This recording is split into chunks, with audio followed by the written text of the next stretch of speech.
कोई औलाद कह देती। रानी सुनीत ने कहा महाराज इस बहन से कह दो घर के अंदर आवे, अगर इसकी इच्छा होगी तो मैं घर से निकल जाऊंगी, और इसकी इच्छा होगी तो मैं इसकी औलाद खिला दूंगी। हमें 2 रोटी की आवश्यकता है, रोटी दे देगी, मैं इसका लाल खिला दूंगी। जैसे इतना सुना तो सूरज के हृदय में ज्वाल बढ़ गई। कहा तू मेरी किस जन्म की बहन है जो मेरे बेटा को खिलाएगी? तेरे लड़का भगवान ने नहीं दिया, हमारे लड़का होगा तो तू इतनी प्रसन्नतापिन है कि हमारे बेटे को जहर देकर के मार देगी। सुन लो राजन टुक कान खोले, ये कुलवंती क्या कहती है। वो बूढ़ी बिल्ली भगतिन बन के इस चिड़िया घर में रहती है। इससे कह दो अगर रहना है तो घर से बाहर निकल जाए, या तो इसको निकाल दो या तो हमको भी निकाल दो। घड़ी घड़ी अब गुजर रही, वो गुजर रही है साक, या तो मुझे तलाक दो और या तो इसे दो निकाल, या तो हमको घर से निकालो या तो इसको यहां से भगा दीजिएगा। तब बोली अति क्रोध से, सूरज कहने लगी तुम्हें पता नहीं था 2 शादी का परिणाम क्या होता है? पहले नहीं सोचा था? कहा बहन अगर पहले सोची होती तो मैं दूसरा विवाह कहने का अवसर नहीं देती। मैं तो सोचती थी कि जैसे मैं किसी को बहन समझती तो कोई भी हमें बहन समझेगा। ये मत सोचो कि दुनिया में तुम रास्ते पे अच्छे जा रहे हो और तुम साइकिल बढ़िया चलाओ, कोई पीछे से ठोकर मार दे तो क्या करो। अगर आप सरैया स्टेशन जा रहे हो, सरैया स्टेशन से वापस चले आओ नीके नीके, तो समझ लो भगवान की कृपा है।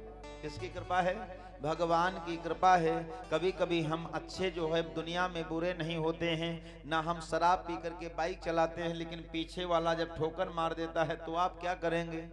इसलिए विनती किया जाए प्रभु से, हे प्रभु जो कुछ है जीवन में सब आपके सहारे है। रानी सुनीत कहने लगी सुनो बहन मैं चली जाऊंगी घर को छोड़ के। जैसे सुना घर को छोड़ के चली जाऊंगी तो कहा जो जाना है तो राह पकड़, और रहना है तो जा खेतों में। जो जाना है तो राह पकड़, और रहना है तो जा खेतों में। दिन रात वहीं झोपड़ी डाल, चिड़िया और काग हड़ाया कर। दूसरे किसी खाली घर में वो चक्की लगवा दी जाएगी, वो प्रतिदिन शेर भर जो पाएगी, बस पीस पीस के खाएगी।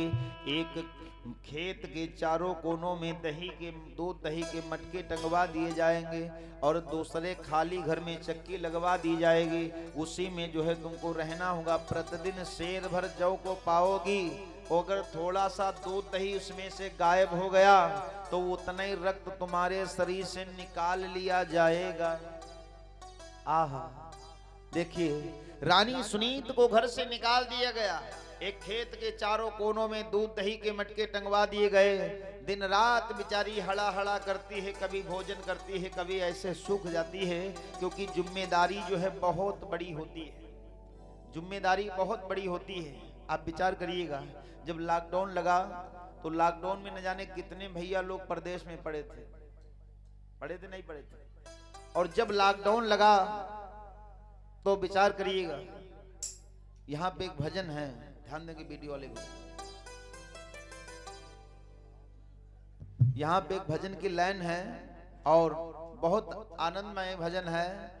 याद आता है जब उस दिन को याद किया जाता है कि कोई व्यक्ति अगर प्रदेश में जाता है तो